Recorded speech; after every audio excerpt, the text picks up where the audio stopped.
பிதா, குமாரன், பரிசுத்த ஆவியின் நாமத்திலே உங்கள் யாவருக்கும் கிருபையும் சமாதானமும் உண்டாவதாக. சங்கீதங்களின் புத்தகம் 30வது அதிகாரம் 5வது வசனத்தை வாசிப்போம். Psalm chapter 30 verse 5. அவருடைய கோபம் ஒரு நிமிஷம், அவருடைய தயவோ நீடிய வாழ்வு. சாயங்காலத்தில் அழுகை தங்கும், விடியற்காலத்திலே களிப்புண்டாகும். சாயங்காலத்திலே அழுகை தங்கும், விடியற்காலத்திலே களிப்புண்டாகும். விடியற்காலத்தில் களிப்பு உண்டாகும் என்ற தலைப்பிலே கர்த்தருடைய வார்த்தைகளை இந்த காலை நேரத்திலே நாம் சிந்திக்க இருக்கிறோம். விடியற்காலத்தில் களிப்பு உண்டாகும். நாம் தலைகளை தாழ்த்தி கண்களை மூடி ஜெபிப்போம். நல்ல ஆண்டவரே, இந்த அற்புதமான வேலைக்காக நாங்கள் உமக்கு நன்றி செலுத்துகிறோம். கர்த்தர் இம்மட்டுமாக திருச்சபை மக்களாகிய எங்களை பாதுகாத்து பலப்படுத்தி வழிநடத்தி வருகிறீர். 10வது மாதத்தின் 2வது ஓய்வு நாளிலே கர்த்தருடைய சமூகத்துக்கு நாங்கள் கடந்து வர, கர்த்தரை துதித்து பாட தேவரீர் எங்களுக்கு கொடுத்த இந்த ஸ்லாக்கியத்துக்காய் நன்றி செலுத்துகிறோம். தொடர்ந்து உங்களுடைய வார்த்தைகள் வழியாக எங்களோடு கூட நீர் பேசத்தக்கதாய் நாங்கள் ஜெபிக்கிறோம். சாயங்காலத்திலே அழுகை தங்கும், விடியற்காலத்திலே களிப்பு உண்டாகும் என்கிற இந்த உன்னதமான வார்த்தைக்காக நன்றி செலுத்துகிறோம். அநேக ஆண்டவரே, இந்த மக்கள் இந்த சாயங்கால அனுபவத்தோடு கூட காணப்படலாம், இரவின் அனுபவத்தோடு கூட காணப்படலாம். வாழ்க்கையிலே பலவித ஏமாற்றங்கள், எதிர்பார்த்தவைகள் சம்பவிக்காதவைகள், போராட்டங்கள், கஷ்டங்கள், கடன் தொல்லைகள், இப்படி ஒரு இரவின் அனுபவத்துக்குள்ளாக இருக்கிற நாங்கள் ஒரு காலை வேளை உண்டு என்பதை அநேக நேரத்திலே மறந்து போகிறோம். விடியற்காலம் உண்டு என்பதை மறந்து போகிறோம். இந்த நேரத்திலே இந்த வார்த்தைகள் மூலமாக எங்களோடு கூட நீர் பேசும், எங்களை திடப்படுத்தும், நம்பிக்கை நிச்சயத்தோடு கூட எங்கள் ஒவ்வொருவரையும் அனுப்பத்தக்கதாக நாங்கள் ஜெபிக்கிறோம். எல்லா மகிமை துதி ஸ்தோத்திரங்களை உமக்கே ஏறெடுக்கிறோம். இயேசு கிறிஸ்துவின் இன்ப நாமத்தில் ஜெபிக்கிறோம் ஜீவனுள்ள பிதாவே, ஆமென். அல்லேலூயா. மறுபடியும் வாசிப்போம். சங்கீதம் 30:5. அவருடைய கோபம் ஒரு நிமிஷம், அவருடைய தயவோ நீடிய வாழ்வு. சாயங்காலத்தில் அழுகை தங்கும், விடியற்காலத்திலே களிப்புண்டாகும். தாவீதின் சங்கீதம் என்று எழுதப்பட்டிருக்கிறது. தாவீது தன்னுடைய அனுபவத்திலிருந்து இந்த வார்த்தைகளை அவர் வெளிப்படுத்தி காட்டுகிறார். தாவீது என்பவர் தேவனுடைய இருதயத்துக்கு ஏற்றவன் என்று எழுதப்பட்டிருக்கிறது. தன்னுடைய வாழ்க்கையின் அனுபவத்திலே பலவித காரியங்களை கண்டவர், மேடு பள்ளங்களை கண்டவர், இன்ப துன்பங்களை கண்டவர், பலவித போராட்டங்களை கண்டவர், தோல்விகளை கண்டவர், வெற்றியையும் கண்டவர். இப்படி தாவீது தன்னுடைய அனுபவத்திலே அவர் சகித்தவைகளை, அனுபவித்தவைகளை மிகவும் ஆழமாக இந்த இடத்திலே எழுதுகிறார். சாயங்காலத்திலே அழுகை தங்கும், விடியற்காலத்திலே களிப்பு உண்டாகும். அருமையான தேவனுடைய பிள்ளைகளை, இந்த தாவீது சாதாரண மெய்ப்பனாக, சாதாரண ஒரு மனிதனாக இருந்தவர். பிறகு ஒரு போர் வீரனாக, கோலியாத்தை வென்ற ஒரு போர் வீரனாக, சவுலின் மருமகனாக, யூதாவின் ராஜாவாக, சமஸ்த இஸ்ரவேலுக்கும் ஒரு அதிபதியாக மாறினவர். இப்படி தன்னுடைய வாழ்க்கையிலே பல காரியங்களை அனுபவித்து அனுபவ ரீதியாக அவர் எழுதுகிறார். சாயங்காலத்திலே அழுகை தங்கும், விடியற்காலத்திலே களிப்பு உண்டாகும். நம்முடைய வாழ்க்கையிலே பலவித தோல்விகளை அனுபவிக்கிறோம். வியாதிகள் வருகிறது, ஏமாற்றங்கள் வருகிறது, எதிர்பார்த்தவைகள் எதிர்பார்த்தபடி நடக்காத போது உள்ளம் கலங்கி போகிறது. இந்த இடத்திலே அழுகை என்று சொல்லும்போது அழுகை வருவிக்கக்கூடிய அநேக காரியங்கள், வலியா இருக்கலாம், வேதனையா இருக்கலாம், கஷ்டமா இருக்கலாம், புலம்பலா இருக்கலாம், பலவித இழப்புகளா இருக்கலாம். இப்படி பலவித கஷ்டங்களோடு கூட நாம் ஒவ்வொரு நாளும் வாழ்ந்து கொண்டு வருகிறோம். ஆனால் இந்த கஷ்டங்கள் நம்முடைய வாழ்க்கையிலே எப்பொழுதும் இருக்க போவதில்லை. நம்முடைய வாழ்க்கையிலே வருகிற இந்த கண்ணீர்கள், அழுகை இதெல்லாமே நிலையானதல்ல. நமக்கு ஒரு விடியற்காலம் உண்டு, ஒளிமயமான எதிர்காலம் உண்டு என்பதை இந்த நேரத்திலே நாம் அறிந்து கொள்ள வேண்டும். இதே சங்கீதம் 11வது வசனத்தை வாசிப்போம். என் புலம்பலை ஆனந்த களிப்பாக மாற பண்ணினேன், என் மகிமை அமர்ந்திராமல் உம்மை கீர்த்தனம் பண்ணும்படியாக நீர் என் நட்டை கலைத்து போட்டு மகிழ்ச்சி என்னும் கட்டினால் என்னை இடை கட்டினீர். பாத்தீங்களா? என் புலம்பலை ஆனந்த களிப்பாக மாற பண்ணினீர் என்று சங்கீதக்காரன் எழுதுகிறார்.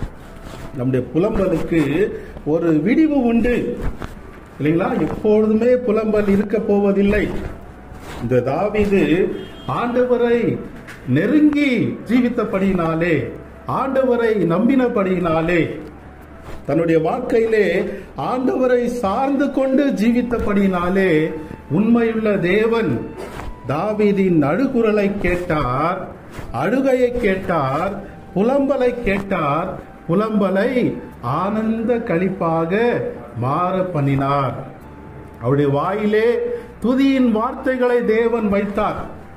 கர்த்தரை நான் எக்காலத்திலும் ஸ்தோத்தரிப்பேன், அவர் துதி எப்போதும் என் வாயில் இருக்கும் என்று தேவனை துதிக்கும்படியாக தாவீதை மாற்றினார். அருமையானவர்களே, நம்முடைய வாழ்க்கையிலும் தேவனை உறுதியாக இந்த தாவீதை போல சார்ந்து கொள்ளும்போது, தேவனுடைய இருதயத்துக்கு ஏற்றவர்களாக நாம் ஜீவிக்கும் பொழுது, கர்த்தர் நம்முடைய புலம்பலையும் ஆனந்த களிப்பாக மாற்றுவார்.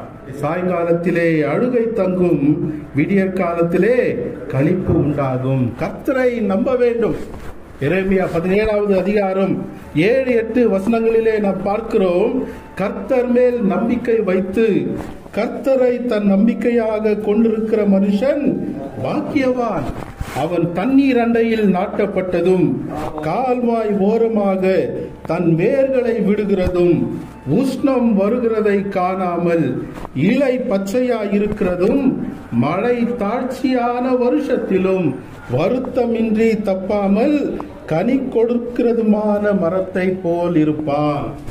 கர்த்தரை நம்பிக்கையாக கொண்டிருக்கிற மனுஷன் பாக்கியவான். அவர்கள் அழுகையின் ஊடாக சென்றாலும், அவருடைய வாழ்க்கையிலே புலம்பல் காணப்பட்டாலும், மழை தாழ்ச்சியான வருஷங்கள் அவருடைய வாழ்க்கையிலே வந்தாலும் வருத்தமின்றி தப்பாமல் கனி கொடுக்கும்படிக்கு தேவன் அவர்களை வழி நடத்துவார். அருமையான தேவனுடைய பிள்ளைகளே, இந்த 30வது சங்கீதம் 5வது வசனத்தை முன்னிட்டு 3 காரியங்களை சுருக்கமாக நாம் சிந்திக்க இருக்கிறோம். முதலாவதாக, அழுகையின் நிச்சயம், the must of weeping. இந்த அழுகை என்பது எல்லாருடைய வாழ்க்கையிலும் நிச்சயமானது. நாம் விரும்பினாலும் சரி, விரும்பாவிட்டாலும் சரி, என்றோ ஒரு நாள் நாம் இந்த அழுகையின் ஊடாக கடந்து சென்றே ஆக வேண்டும். எல்லாருக்கும் இந்த அழுகை உண்டு. ஆண்டவர் தம்முடைய படைப்பிலேயே இதை மேற்கோளாக வைத்திருக்கிறார். ஆண்டவர் என்ன சொன்னார்? முதலாவதாக வெளிச்சம் உண்டாவதாக என்று சொன்னார். வெளிச்சம் உண்டாயிற்று. பிறகு என்ன செய்தார்? தேவன் வெளிச்சத்தையும் இருளையும் பிரித்தார். சாயங்காலமும் விடியற்காலமும் உண்டாகி முதலாவது நாள் ஆயிற்று. இந்த சிருஷ்டிப்பிலே நாம் பார்க்கும் பொழுது ஆண்டவர் பகலை மாத்திரம் உண்டாக்கி இருக்கலாம், வெளிச்சத்தை மாத்திரம் உண்டாக்கி இருக்கலாம். ஆனால் இருளை தேவன் அழிக்கவில்லை. இருளையும் வெளிச்சத்தையும் வெவ்வேறாக பிரித்தார். இந்த உலகத்திலே வெளிச்சம் உண்டு, இருள் உண்டு, சாயங்காலம் உண்டு, விடியற்காலம் உண்டு. அதே போல நம்முடைய வாழ்க்கையிலும் இன்பம் உண்டு, துன்பம் உண்டு, மகிழ்ச்சி உண்டு, அழுகை உண்டு, சந்தோஷம் உண்டு, சஞ்சலம் உண்டு. இரண்டும் சேர்ந்ததுதான் வாழ்க்கை. நம்முடைய வாழ்க்கை எப்பொழுதுமே அழுகையாகவே இருந்துவிட போவதில்லை. விடியற்காலம் உண்டு. ஆனால் இந்த உலகத்திலே அழுகை என்பது எல்லாருடைய வாழ்க்கையிலும் நிச்சயமானது. எல்லாரும் இந்த அழுகையின் ஊடாக கடந்து சென்றே ஆக வேண்டும். ஒரு மனிதன் ஒரு முறை ஒரு ஊழியக்காரரிடம் வந்து சொன்னாராம், எனக்கு ஏராளமான கஷ்டங்கள் இருக்கிறது, போராட்டங்கள் இருக்கிறது, இந்த கஷ்டமே இல்லாத வாழ்க்கை எனக்கு வேண்டும், கஷ்டமே இல்லாத இடத்துக்கு போனால் நலமாக இருக்கும். பாடல் பாடுறாங்க இல்லைங்களா, எங்கே நிம்மதி அங்கே எனக்கு ஓரிடம் வேண்டும். அதுபோல இவர் கேட்டிருக்கிறார். அப்பொழுது அந்த ஊழியக்காரர் இந்த மனிதனை அழைத்து கொண்டு போனாராம். ஒரு இடத்துக்கு அழைத்து கொண்டு போனார். அது எந்த இடம் தெரியுங்களா? கல்லறை. கல்லறையை காட்டி, இந்த இடத்திலே தான் கஷ்டம் இல்லை, இங்கு படுத்து கொண்டிருக்கிறவர்களுக்கு போராட்டம் இல்லை, வேதனை இல்லை என்று சொன்னாராம். அருமையானவர்களே, அதுபோல நம்முடைய வாழ்க்கையிலே நாம் இருக்கும் வரைக்கும் அழுகை என்பது நம்முடைய வாழ்க்கையின் ஒரு அங்கமாக காணப்படுகிறது. வாழ்க்கையிலே நாம் செய்கிற 2 தவறுகள் உண்டு. ஒன்று, இந்த அழுகை என் வாழ்விலே வரவே வராது, அழுகை என்பது என் வாழ்க்கையிலே வராது என்கிற ஒரு தப்பான அபிப்பிராயம். இரண்டாவதாக, இந்த அழுகை என் வாழ்வை விட்டு நீங்கவே நீங்காது. இது இரண்டாவது அபிப்பிராயம். இந்த 2 அபிப்பிராயமும் தவறு. இந்த சங்கீதம் 6வது வசனத்தை வாசிப்போம். 36. நான் ஒரு காலம் அசைக்கப்படுவதில்லை என்று என் வாழ்விலே சொன்னேன். கர்த்தாவே, நீர் என் பர்வதத்தை திடமாய் நிற்க பண்ணினீர். உமது முகத்தை நீ மறைத்துக் கொண்ட போதோ நான் கலங்கினவனானேன். 6-7 வசனத்திலே சங்கீதக்காரன் சொல்லுகிறார், நான் ஒரு காலம் அசைக்கப்படுவதில்லை என்று என் வாழ்விலே சொன்னேன். இந்த அழுகை என் வாழ்க்கையிலே சம்பவிக்காது என்கிற ஒரு தவறான அபிப்பிராயம். It can never enter my life. அநேக மக்கள் என்ன நினைத்துக் கொண்டிருக்கிறார்கள், இந்த அழுகை என்பது மற்றவர்களுக்கு தான் வரும், எனக்கு மிகவும் ஞானம் உண்டு, நான் திறமைசாலி, என்னிடத்தில் நிறைய பணம் உண்டு, எனக்கு பலன் உண்டு, என்னிடத்தில் ஆஸ்தி உண்டு, எனக்கு நல்ல அந்தஸ்து உண்டு, நான் ஒரு காலம் அசைக்கப்படுவதில்லை என்கிற ஒரு தவறான அபிப்பிராயம். அருமையானவர்களே, இப்படி நாம் ஒரு காலமும் சொல்ல முடியாது. எந்த நேரத்திலும் எவருக்கானாலும் எது வேண்டுமானாலும் சம்பவிக்கும். நான் ஒரு காலம் அசைக்கப்படுவதில்லை என்று என் வாழ்விலே சொன்னேன்.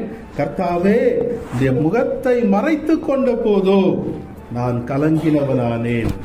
எனக்கு எல்லாமே இருக்கிறது, நான் பத்திரமாய் ஜீவித்துக் கொண்டிருக்கிறேன், எனக்கு நிறைய பணம் உண்டு, எனக்கு மிகுந்த ஆஸ்திகள் உண்டு, என்னுடைய வாழ்க்கையிலே அழுகையே வராது, துக்கமே வராது, போராட்டமே வராது என்று எவரும் சொல்ல முடியாது.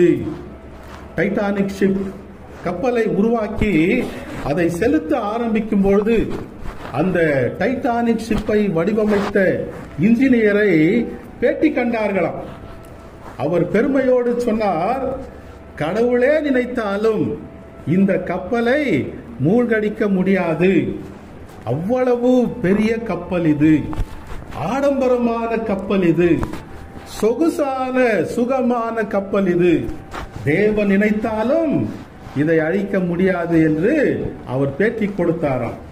அதே நாளிலே அட்லாண்டிக் சமுத்திரத்திலே பனிப்பாறையின் மேல் அந்த கப்பல் மோதி 1440 பேர் மரித்து போனார்கள். அந்த கப்பல் அழிந்து போனது. நான் ஒரு காலம் அசைக்கப்படுவதில்லை என்று எவருமே சொல்ல முடியாது. அழுகை என்பது எல்லாருடைய வாழ்க்கையிலும் நிச்சயமானது. ஒரு நடிகர், அவருடைய பெயர் கிறிஸ்டோபர் ரீவ், சூப்பர்மேன், 1952 2004 வரைக்கும் வாழ்ந்தவர். அவர் மிக புகழ்பெற்ற ஒரு நடிகர், சூப்பர்மேனாக நடித்தவர். அவர் ஒரு முறை இந்த பேரலைஸ்டு பர்சனாக ஒரு முடக்குவாதம் வியாதினாலே பாதிக்கப்பட்ட ஒரு மனிதனாக நடிக்க அவருக்கு ஒரு ரோல் கொடுக்கப்பட்டதாம்.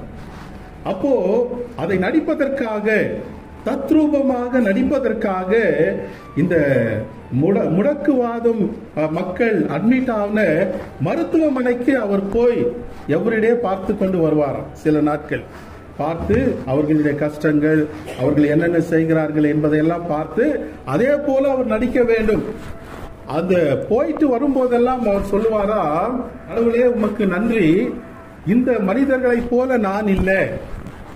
இந்த வியாதி எல்லாம் துரதிருஷ்டவசமான மக்களுக்கு தான் வரும், அன்பார்ச்சுனேட் பீப்புளுக்கு தான் வரும், எனக்கு இது வராது என்று பெருமிதத்தோடு கூட நினைத்துக் கொண்டு போவாராம். பலரிடத்திலே அதை சொல்லியிருக்கிறாராம்.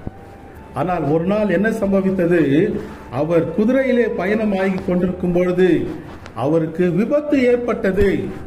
கீழே விழுந்தார், அவருடைய முதுகுத்தண்டு உடைந்து போனது.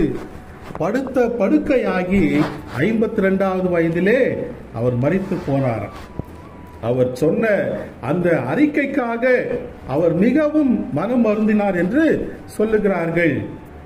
இது என்னுடைய வாழ்க்கையிலே சம்பவிக்காது, இதெல்லாம் துரதிருஷ்டவசமான மக்களுக்கு தான் வரும், அதிர்ஷ்டம் இல்லாத மக்களுக்கு தான் இந்த அழுகை வரும், முடக்கு வியாதி வரும், இயலாமை உண்டாகும், எனக்கு வராது என்று சொன்னார். அதே போல அவர் முடங்கி அதே நிலையிலே அவர் மரித்து போனார். நான் ஒரு காலம் அசைக்கப்படுவதில்லை என்று எவரும் சொல்ல முடியாது. சாயங்காலத்திலே அழுகை தங்கும், அது நிச்சயமானது, எல்லாருக்கும் உண்டு.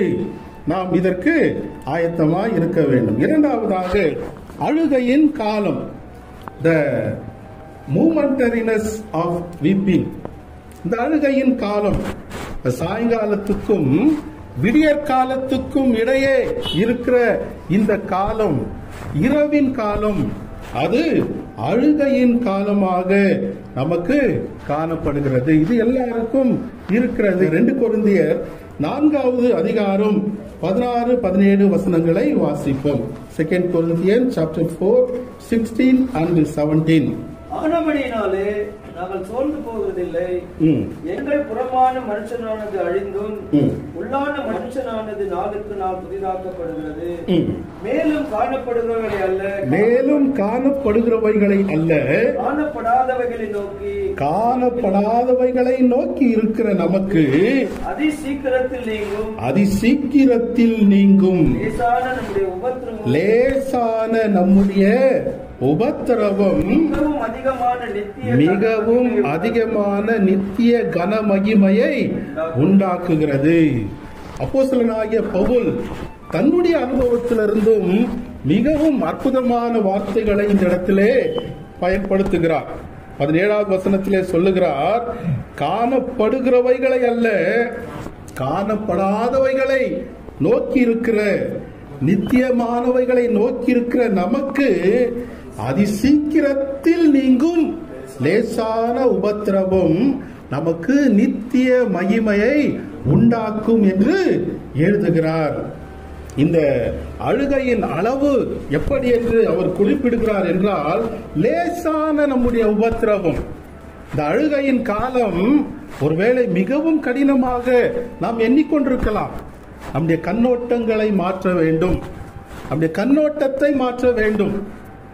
இந்த இரவின் அனுபவம் பவுல் எப்படி பார்க்கிறார் பாருங்கள். லேசான அனுபவம், லேசான உபத்திரவம். அவர் பட்ட பாடுகள் லேசானதா? 2 கொரிந்தியர் 11வது அதிகாரம் 24 28 வரைக்கும் நாம் பார்க்கும் பொழுது, 2 கொரிந்தியர் 11வது அதிகாரம் 24 28 வரைக்கும் வாசிக்கும் பொழுது அந்த இடத்திலே பவுல் தன்னுடைய உபத்திரவங்களை, பாடுகளை எழுதுகிறார். வாசிப்போம். யூதர்களால் ஒன்று குறைய 40 அடியாக 5 முறை அடிக்கப்பட்டிருக்கிறேன். சாட்டையினாலே 5 முறை அடிக்கப்பட்டிருக்கிறார். 1 குறைய என்றால் 39 அடிகள், 5 முறை என்றால் 195 அடிகள். அந்த சாட்டை நுனியிலே எலும்பு துகள்கள் வைக்கப்பட்டிருக்கும். சரீரத்திலே அடித்தால் சரீரத்தை கிழித்து கொண்டு வரும். இப்படிப்பட்ட துன்பத்தை லேசான அனுபவம், உபத்திரவம் என்று சொல்லுகிறார். பிறகு மிலாறுகளால் 3 தரம் அடிபட்டிருக்கிறேன், பிறகு 1 தரம் கல்லெறி உண்டேன், பிறகு 3 தரம் கப்பல் சேதத்தில் இருந்தேன், கடலிலே ராப்பகல் முழுவதும் போக்கினேன், அநேக தரம் பிரயாணங்களிலும், ஆறுகளால் வந்த மோசங்களிலும், கல்லர்களால் வந்த மோசங்களிலும், சுய ஜனங்களால் வந்த மோசங்களிலும், அந்நிய ஜனங்களால் வந்த மோசங்களிலும், பட்டணங்களில் உண்டான மோசங்களிலும், குளிரிலும், வனாந்திரத்திலும், பசியிலும், இப்படி அடுக்கிக் கொண்டே போகிறார், பட்டியலிட்டுக் கொண்டே போகிறார். இவ்வளவு வேதனை நமக்கு வந்தா சகிக்கவே முடியாது. பெரிய பாடாக அதை பப்ளிஷ் பண்ணி விடுவோம். ஆனால் பவுல் என்ன எழுதுகிறார்? லேசான உபத்திரவம் அது சீக்கிரத்தில் நீங்கும். இந்த லேசான உபத்திரவம் நம்முடைய வாழ்க்கையிலே ஏமாற்றங்கள் வந்தால், இழப்புகள் வந்தால், நம்முடைய கண்ணோட்டம் எப்படி இருக்க வேண்டும், நாம் அதை எப்படி பார்க்க வேண்டும் என்றால் மிகப்பெரிய பாடாக பார்க்க கூடாது. அது லேசான ஒரு பாடாக, அது லேசான உபத்திரவமாக அதை பார்க்கும் பொழுது நம்முடைய வாழ்க்கை மகிழ்ச்சியாக இருக்கும். பவுல் அப்படிதான் பார்க்கிறார். அது சீக்கிரத்தில் நீங்கும் லேசான உபத்திரவம் அதிக நித்திய மகிமையை உண்டாக்கும். அடுத்ததாக அவர் எழுதுகிறார், இந்த அழுகையின் காலம் எப்படி இருக்குமாம்? அதி சீக்கிரத்தில் நீங்கும் லேசான உபத்திரவம். இது எப்பவுமே பர்மனண்டா இருக்க போவதில்லை. இந்த இரவு அதி சீக்கிரத்திலே நீங்கும். எப்பொழுதும் 24 மணி நேரமும் இரவு இருக்க போவதில்லை. இரவுக்கு பின் பகல் வரும், அதிகாலை வரும். அதுபோல இந்த இரவுக்கு பிறகு, இந்த அழுகைக்கு பிறகு பகல் வருகிறது என்று சொல்லுகிறார். மாத்திரமல்ல, இந்த உபத்திரவங்களை, இந்த அழுகையை தேவன் ஏன் நம்முடைய வாழ்க்கையிலே அனுமதிக்கிறார் என்பதை நாம் அறிந்து கொள்ள வேண்டும். ஏன் நம்முடைய வாழ்க்கையிலே தேவன் அழுகையை அனுமதிக்கிறார்? 16வது வசனத்தை மறுபடியும் வாசிப்போம். 2 கொரிந்தியர் 4:16. ஆனபடியினாலே நாங்கள் சோர்ந்து போகிறதில்லை. எங்கள் புறம்பான மனுஷனானது அழிந்தும் உள்ளான மனுஷனானது நாளுக்கு நாள் புதிதாக்கப்படுகிறது. ஆண்டவர் ஏன் நம்முடைய வாழ்க்கையிலே அழுகையை அனுமதிக்கிறார்? ஏன் இழப்பை அனுமதிக்கிறார்? ஏன் ஏமாற்றத்தை அனுமதிக்கிறார்? ஏன் தோல்விகளை அனுமதிக்கிறார்? ஏன் வியாதியை அனுமதிக்கிறார் என்றால், புறம்பான மனுஷன் அழிந்து போனாலும் உள்ளான மனுஷன் நாளுக்கு நாள் புதிதாக்கப்படுவதற்காக தேவன் நம்முடைய வாழ்க்கையிலே இப்படிப்பட்ட அழுகையின் அனுபவங்களை அனுமதிக்கிறார். அல்லேலூயா. ஒருவேளை வியாதியினாலே, பலவித பிரச்சனைகளினாலே, கஷ்டங்களினாலே நம்முடைய சரீரத்திலே பலவித பாடுகள் உண்டாகும். சரீரம் உருவழியும், சரீரத்தின் அழகு மறைந்து போகும். ஆனால் நமக்கு தெரியாமலேயே, நாம் அறியாமலேயே நமக்குள் ஒரு காரியம் நடந்து கொண்டிருக்கிறது. அது என்னவென்றால், உள்ளான மனுஷன் நாளுக்கு நாள் நாளுக்கு நாள் புதிதாக்கப்பட்டு கொண்டிருக்கிறது. அல்லேலூயா. ஒவ்வொரு நாளும் ஆண்டவர் இப்படிப்பட்ட ஆயுதங்கள் வழியாக நம்மை தம்முடைய ராஜ்யத்துக்காக அவர் ஆயத்தப்படுத்திக் கொண்டிருக்கிறார். உள்ளான மனுஷனை புதுப்பித்துக் கொண்டிருக்கிறார். வலி, வேதனை, ஏமாற்றம், பிரச்சனை இதெல்லாம் எதற்கு என்றால், உள்ளான மனுஷனை புதுப்பிப்பதற்காக. அல்லேலூயா. தம்முடைய ராஜ்யத்திலே நம்மை ஒரு புதிய மனிதனாக மாற்றுவதற்காக தேவன் அனுமதிக்கிறார். நியூசிலாந்து தேசத்திலே 21 வகையான பறவைகள் காணப்படுகிறது. அதற்கு சிறகுகள் இருந்தாலும் அதனால் பறக்க முடியாது. ஃபிளைட்லெஸ் பேர்ட்ஸ் என்று சொல்வார்கள். பறக்க இயலாத பறவைகள் 21 வகையான பறவைகள் இருக்கிறதா. இந்த பெங்குவின், கிவி, கக்காபோ, இன்னும் சில பறவைகள், மாவோ, ரெயில் என்று சொல்லுகிற 21 வகையான பறவைகள். அதனுடைய பூர்வீகம் எது என்றால் நியூசிலாந்து. இந்த நியூசிலாந்து தேசத்தில் மாத்திரம் இப்படி பறக்க இயலாத பறவைகள் காணப்படுகிறதா. ஏன் இதனால் பறக்க முடியவில்லை என்று ஆராய்ச்சியாளர்கள் பார்க்கும்பொழுது இந்த நியூசிலாந்து தேசத்திலே கொடிய விலங்குகளே இல்லையா. கொன்று போடக்கூடிய இந்த மாംசத்தை தின்னக்கூடிய விலங்குகள் மிக குறைவு. ஊரும் பிராணிகள், இந்த கொடிய ஊரும் பிராணிகள் மிக மிக குறைவு. இந்த பாம்பு, முதலை, தேல், இந்த மாதிரி ஊரும் பிராணிகள் மிக குறைவு. இப்படி இருக்கிறபடியினாலே அங்கு இருக்கிற இந்த பறவைகள், பெங்குவின், கிவி எல்லாம் அதற்கு உடனடி ஆபத்து இல்லாததினாலே பயப்படுகிற காரியம் இல்லாததினாலே, எதிர்ப்புகள் இல்லாததினாலே அது பறக்க வேண்டிய அவசியமே இல்லையா. எப்பொழுதுமே அந்த நிலத்திலே நடந்து கொண்டே இருக்கும். உணவு ஏராளம், பிளண்டியான உணவுகள், எப்பொழுதும் உணவு. எதிர்ப்புகள் இல்லை, எதிர் சக்திகள் இல்லை, பறக்க வேண்டிய அவசியமே இல்லை. காலப்போக்கிலே என்ன நடந்தது? அந்த பறவைகள் தங்களுடைய அந்த பறக்கும் சக்தியையே இழந்து போய்விட்டன. அந்த பறக்கும் சக்தியை இழந்து போய்விட்டன இந்த பறவைகள். அருமையான தேவனுடைய பிள்ளைகளே, இது நம்முடைய வாழ்க்கையிலே எந்தவித எதிர்ப்பும் இல்லாமல் இருந்தால், எந்தவித தோல்வியும் இல்லாமல் இருந்தால், எந்தவித பிரச்சனையும் இல்லாமல் இருந்தால், எந்தவித பொருளாதார குறைவும் இல்லாமல் இருந்தால், எந்தவித வியாதியும் இல்லாமல் இருந்தால் நம்முடைய ஆற்றலை நாம் இழந்து போவோம்.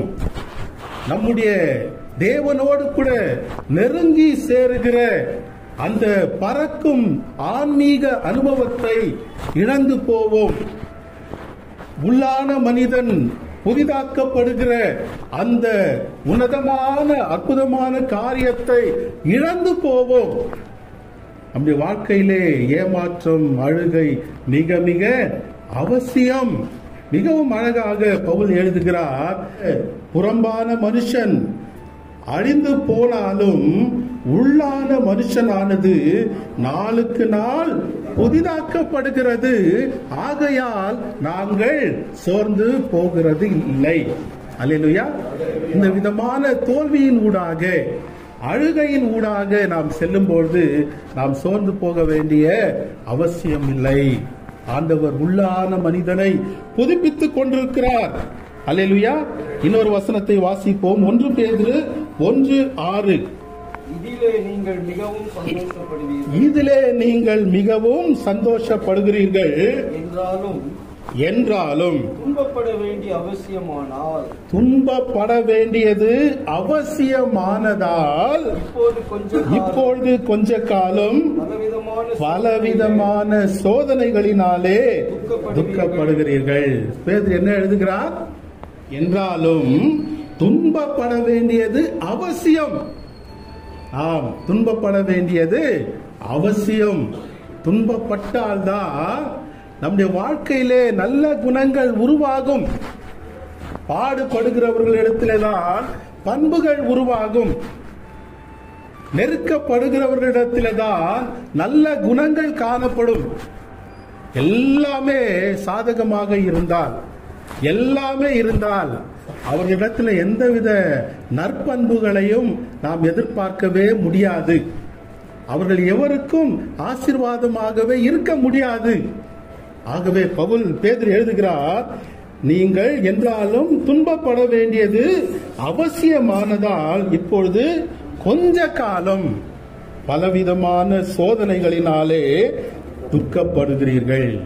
இந்த இரவின் அனுபவம் அப்படியே நிலைத்திருக்க போவதில்லை. அது கொஞ்ச கால அனுபவம். அல்லேலூயா. சாயங்கால அனுபவம் கொஞ்ச கால அனுபவம். இரவின் அனுபவம் கொஞ்ச கால அனுபவம். மூன்றாவதாக கடைசியாக அழுகைக்கு பின் ஆனந்தம். The merry after weeping. அழுகை என்பது நிச்சயமானது. அழுகையின் காலம் எதற்கு என்றால் உள்ளான மனிதனை புதுப்பிப்பதற்காக தேவனால் அனுமதிக்கப்பட்ட காரியங்கள். மூன்றாவதாக அழுகைக்கு பின் ஆனந்தம் உண்டு. அருமையான தேவனுடைய பிள்ளைகளே, ஒருவேளை பலவித கண்ணீரின் பாதையிலே நீங்கள் சென்று கொண்டிருக்கலாம், ஏமாற்றத்தின் வழியாகவே சென்று கொண்டிருக்கலாம். அப்படியே உங்கள் வாழ்க்கை இருந்து விடுவதில்லை. விடியற்காலம் உண்டு. சாயங்காலத்திலே அழுகை தங்கும், விடியற்காலத்திலே களிப்பு உண்டாகும். சாயங்காலத்துக்கு பின் விடியற்காலம். குட் ஃப்ரைடேக்கு பிறகு ஈஸ்டர், பெரிய வெள்ளிக்கு பிறகு உயிர்த்தெழுந்த ஞாயிறு உண்டு. கண்ணீருக்கு பின் களிப்பு, சஞ்சலத்துக்கு பின் சந்தோஷம். ஆனால் ஒரே ஒரு காரியத்தை நாம் செய்ய வேண்டும், கர்த்தரை சார்ந்து கொள்ள வேண்டும். அல்லேலூயா. கர்த்தரோடு கூட நாம் இருக்க வேண்டும். லூக்கா 24வது அதிகாரம் 29வது வசனத்தை வாசிப்போம். லூக்கா 24:29. அவர்கள் அவரை நோக்கி, நீர் எங்களுடனே தங்கியிரும், சாயங்காலமாயிற்று, பொழுதும் போயிற்று என்று அவரை வருந்தி கேட்டுக்கொண்டார்கள். அப்பொழுது அவர் அவர்களுடனே தங்கும்படி உள்ளே போனார். அல்லேலூயா. எம்மாவு சீஷர்கள் துக்க முகத்தோடு கூட எருசலேமை விட்டு போய்கொண்டிருக்கிறார்கள். இயேசு கிறிஸ்து அவளோடு கூட வழிபோக்கனை போல நடந்து செல்லுகிறார், அவளோடு கூட இடைப்படுகிறார். பிறகு அவர்கள் என்ன சொல்லுகிறார்கள்? அவரை நோக்கி, நீர் எங்களுடனே தங்கியிரும், சாயங்காலம் ஆயிற்று, பொழுதும் போயிற்று என்று அவரை வருந்தி கேட்டுக்கொண்டார்கள். இயேசு கிறிஸ்து அவளோடு கூட தங்க போனார். நம்முடைய வார்த்தைகளை விவரித்து கூறினார். அவருடைய உள்ளம் கொழுந்து விட்டு எரிய ஆரம்பித்தன. நம்பிக்கை அவருடைய வாழ்க்கையிலே பிறந்தன. அவருடைய துக்க முகம் நீங்கி போயிற்று. சந்தோஷத்தை அவர்கள் பெற்றுக்கொண்டார்கள். அருமையான தேவனுடைய பிள்ளைகளே, இயேசு கிறிஸ்து நம்முடைய வாழ்க்கையிலே தங்க வேண்டும். இந்த இரவின் அனுபவத்துக்குள்ளாக சென்று கொண்டிருக்கிற உன்னுடைய வாழ்க்கையிலே, என்னுடைய வாழ்க்கையிலே இயேசு கிறிஸ்து தங்கும்போது நம்முடைய வாழ்க்கையின் துக்கங்கள் நீங்கும். சாயங்காலத்திலே அழுகை தங்கும், விடியற்காலத்திலே களிப்பு உண்டாகும். நம்பிக்கையின் நிச்சயத்தை ஆண்டவர் நம்முடைய வாழ்க்கையிலே கொடுப்பார். அபைட் வித் மீ பாடலை எழுதினவர் ஹென்றி பிரான்சிஸ் லைட். மிகவும் ஒரு அற்புதமான பாடல், அபைட் வித் மீ. எம்ஜிஆர் அவரை அடக்கம் பண்ணும் போதும் அந்த பாடலை இசைத்திருக்கிறார்கள். தமிழிலே என்னோடிரும் என் நேச கர்த்தரே. மிகவும் அற்புதமான ஒரு பாடல். நம்முடைய ராணுவத்திலே ஒவ்வொரு குடியரசு தினத்திலும் அந்த பாடலை இசைப்பார்கள். அந்த பாடலை இயற்றினவர் ஹென்றி பிரான்சிஸ் லைட், ஒரு போதகர். 54வது வயதிலே அவருக்கு டிபி வியாதி வந்துவிட்டது 1847. அப்போ டிபிக்கெல்லாம் சரியான மருந்து கிடையாது. டாக்டர்கள் அவரை கைவிட்டு விட்டார்கள். அவ்வளவுதான், இந்த நாட்கள் முடிந்து போனது. ஆனாலும் அந்த இரவு இந்த பாடலை ஏற்றிருக்கிறார். அபைட் வித் மீ, என்னோடிரும் என் நேச கர்த்தரே. மிகவும் அற்புதமான ஒரு வரி, நம்பிக்கை கொடுக்கும் ஒரு பாடல். அந்த நேரத்திலே, அழுகை நிறைந்த அந்த நேரத்திலே, நம்பிக்கை அற்று போன அந்த சூழ்நிலையிலே அவர் அந்த பாடலை எழுதியிருக்கிறார். சாகும் அந்தகார நேரத்தில் உம் சிலுவையை காட்டும், விண்ஜோதி வீசி இருள் நீக்கும், வாழ்நாள் சாங்காலிலும் என்னோடிரும் என்று எழுதி அந்த பாடலை முடித்த பிறகு மறுநாளிலே அவர் மறித்து போயிருக்கிறார். அந்த பாடல் இன்றைக்கும் எத்தனையோ கோடான கோடி மக்களுக்கு ஆறுதலாய் இருக்கிறது. பாருங்கள், நம்பிக்கை அற்ற சூழ்நிலை, அழுகையின் அந்த வேதனையிலும் கூட இந்த பாடலை எழுதியிருக்கிறார். இந்த பாடலை அவரால் எப்படி பாட முடிந்தது? கர்த்தரோடு கூட அவர் காணப்பட்டார். கர்த்தரோடு கூட அவர் இருந்தார். நான் மரண இருளின் பள்ளத்தாக்கிலே நடந்தாலும் பொல்லாப்புக்கு பயப்படேன், தேவரீர் என்னோடு கூட இருக்கிறீர். அந்த மரண இருள் என்பது நிலையானது அல்ல. அங்கே நாம் நித்திரை செய்ய போவதில்லை. அது நடக்கும் அனுபவம். நிலையான அனுபவம் எது? கர்த்தருடைய வீடு. அல்லேலூயா. கர்த்தருடைய வீட்டிலே நாம் இருக்க போகிறோம். அதுதான் நிலையானது, நிரந்தரமானது. அந்த வீட்டுக்கு செல்வதற்கு இப்படிப்பட்ட அழுகையின் பாதையிலே பிரவேசிக்க வேண்டும். கர்த்தரால் மீட்கப்பட்டவர்கள் ஆனந்த களிப்புடன் பாடி சியோனுக்கு வருவார்கள். நித்திய மகிழ்ச்சி அவர்கள் தலையின் மேல் இருக்கும். சந்தோஷமும் மகிழ்ச்சியும் அடைவார்கள். சஞ்சலமும் துக்கமும் மறைந்து போகும். சாயங்காலத்திலே அழுகை தங்கும், விடியற் காலத்திலே களிப்பு உண்டாகும். ஆகவே அருமையான தேவனுடைய பிள்ளைகளே, கலங்காதிருங்கள். வாழ்க்கையிலே விடியற் காலம் உண்டு, ஒளிமயமான எதிர்காலம் உண்டு. கர்த்தரை நம்பி அவரை சார்ந்து ஜீவிப்போம். கர்த்தர் நம்முடைய வாழ்க்கையை மாற்றுவார். அல்லேலூயா. ஆமென்.